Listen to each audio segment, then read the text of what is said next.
Oops, I got cut off for the last lecture on section 5.2. So we're going to continue on looking at these pictures of functions or relations that we call a map. Now these can be drawn with the circles listing the independents on the left, the dependents on the right, or they could just be written as lists.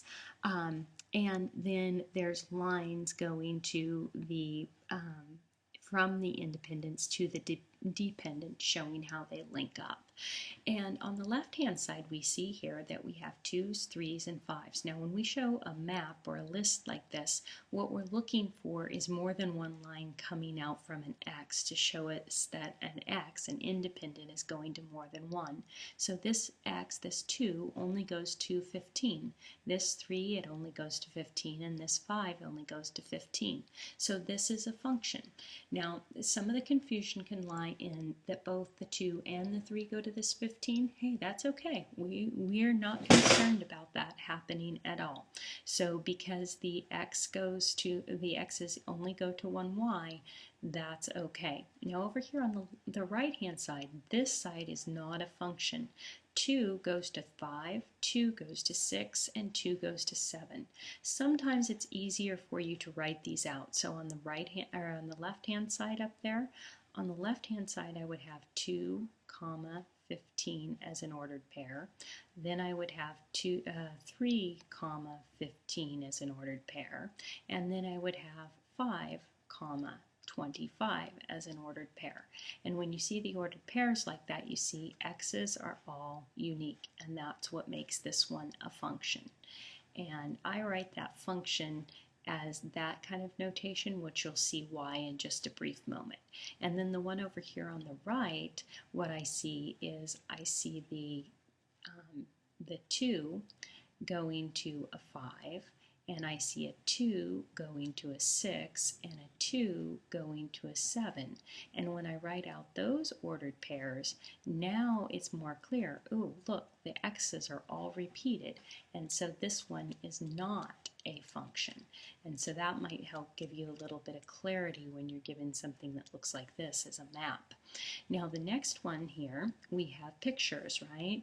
And so I could draw anywhere on this picture a vertical line, and it never hit more than one point on the graph, and therefore I know that this left side is a function. The right side, there's lots of places I can draw vertical lines and hit the graph in 2 or more places, and therefore it is not a function. It fails the vertical line test. And then finally we have some formulas here. And this formula over here on the left is actually the formula for one of these, a parabola. And parabolas always are functions. They're always going to give us one of these U-shaped pictures. And so it's going to be a function. Now, the one on the right over here, we will learn later that this is a formula for one of these type of things. And this one is actually a circle, but a circle is a special case of that. And with the circle, we can draw the vertical line and it will pass. And so we can also say, okay, what happens when we put in values? But that's a little bit trickier. So the models usually end up being graphed, and then vertical line test takes over. Now looking at this one last example in words, this is an example that isn't a function, is a function, but I couldn't come up with one that wasn't, and so I just left this single one.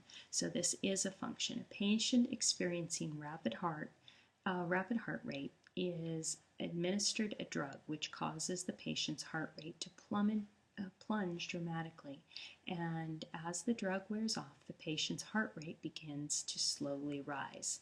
So we have them having some drug, right? And are they having really high heart rate? So it's up here, right? And then they get the drug and it plunges dramatically. And then as the drug starts to wear off, it starts to rise and go back to where it should normally be. And you see, what I did was I drew a picture of this. And as I drew that picture, I can see it's going to pass the vertical line test. So the most important thing to know is independent versus dependent.